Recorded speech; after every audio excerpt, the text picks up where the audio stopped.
Yeah, the bottom of it kind of curled under. Yeah. So that one might not work. That's awesome though. But I love that because it gives such a good visual of how the Yeah. bottom of it thins, just like your cervix then opens and has baby. And helps you understand how the uterus muscles contract sure. and And how it's they up. have to work in order to have the baby. Right, and how effective that Your can be. uterus is broken, sorry. You need a vacuum or a C-section or something. Yes. Or move around a lot. Get that baby in a Lots better of it. That's position. not fair. Mine was I said, awesome. well, I said it's a good thing she Yes, it's good that did it because she's gonna have to do it anyways.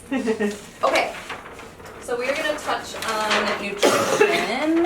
You want to flip to the next page in your booklet? Okay, so these are some of the main superfoods, and then I put what they help with. So can you guess what this one is? You like my Spinach. drawings? Okay, so I love it. do you know what it might help with? Brain. Brain development of Spine. the baby and spine. Can you tell it? Specifically salmon, but yeah, it's It's Lake Michigan salmon. sure. Of course, we're in Michigan.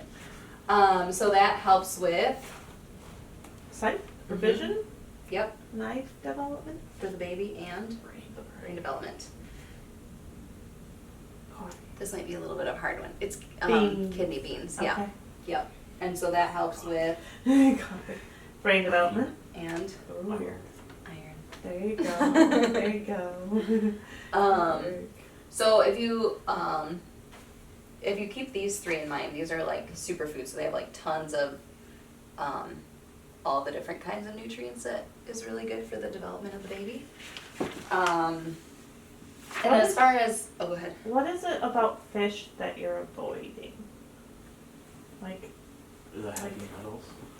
Yeah, I think there's certain fish that have, Mercury. is it mercury? I think- Higher okay. mercury levels? and so not So, those. yeah. I think those are mostly ocean fish. I think.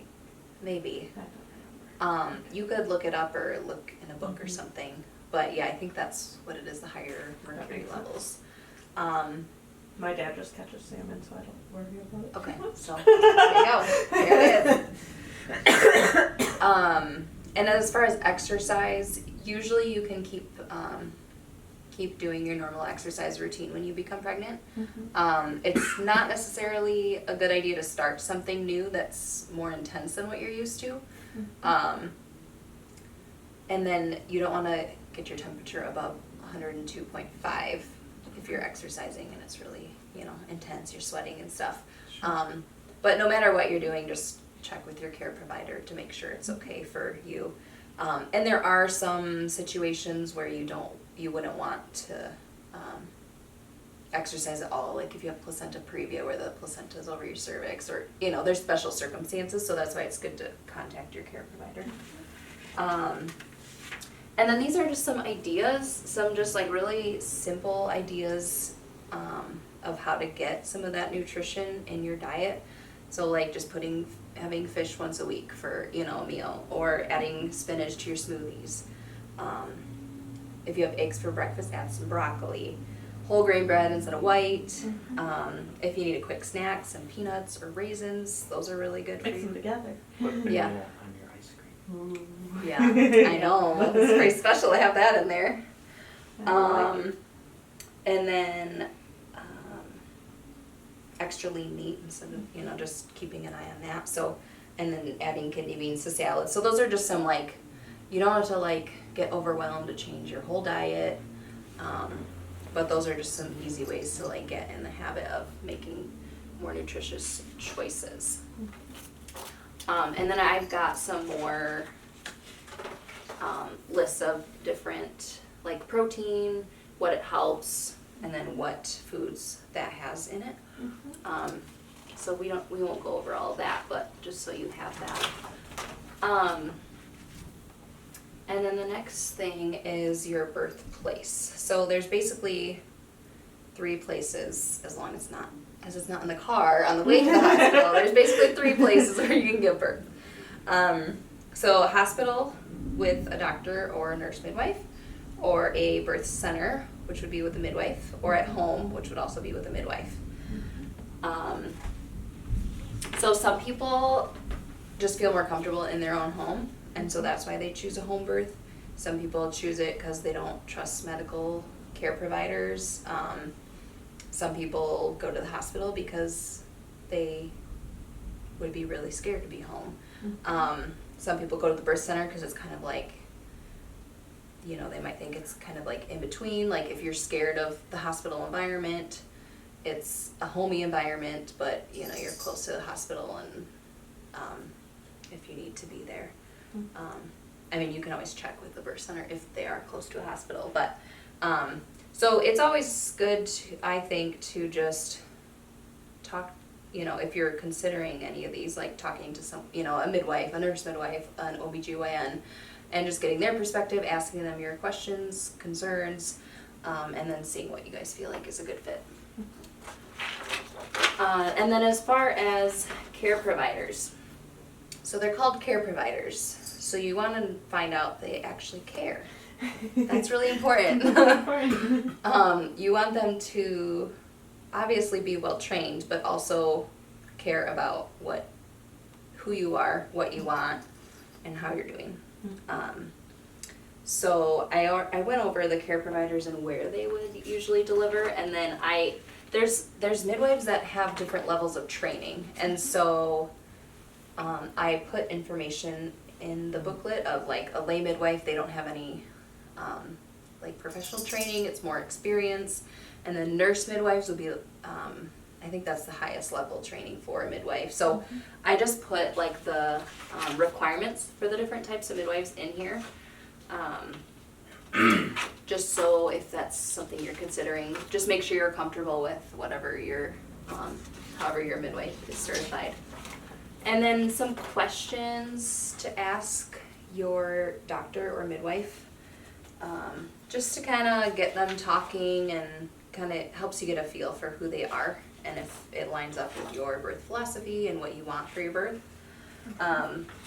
Like for example, asking a doctor what their C-section rate is and why they would do C-sections. So that alone would just help you get a good idea of if it's, you know, it's just like more for scheduling reasons that they do it for their convenience, or if it's medical reasons, and then just asking them a little bit more about that and making sure you feel comfortable with that. Because that's a big thing is people just say, I just don't want a C-section. So that's a question to ask just to kind of get a feel for where they're at as far as C-sections. And then there's other questions in there too, but you could ask like what your general birth philosophy is. You know, some people it's healthy mom, healthy baby. Some people it's, you know, we try and have as many, maybe it's like as many vaginal deliveries as we can, or, you know, we believe that moms are made to give birth, but sometimes there's circumstances out of our control, and so that's why we're here. And so it's just, these are just questions to kind of help you get them talking and get a better feel of what they might be like and how they might practice, and if you're comfortable with that. And then some other questions, like good questions for a midwife might be, do they work alone or do they have a partner? Because, you know, if something is going on with baby and mom, you might want two people there. Unless you're comfortable with just one, then that's fine too. How do they handle emergencies? And then how hands-on or off are you at a birth? And that's a question to ask doctors too, because I think that's a misconception, is that usually with doctors, they just come in when the baby's actually being born. Right. And so they're not, sometimes they'll come and check in, but just so you know ahead of time what to expect, so you're not surprised during labor. Okay. So labor stages. This is not my best work, but it will do the job. So, early labor. That is when labor starts. The contractions will usually be like 20 minutes apart. So I made this clock with the red squiggly lines of like when you might have contractions. So this is like an hour. And in early labor, the contractions will be pretty manageable. Like that might still be what your face looks like. And you'll be about 0 to 5 centimeters. And so usually at that point you're still like, can go about your daily life, and that can last 12 to 24 hours. Or it could last like an hour. Then active labor, you're having contractions a lot more often, 2 to 5 minutes. You'll be about 6 to 8 centimeters, and your contractions will be more intense, and your face will not be as happy as that.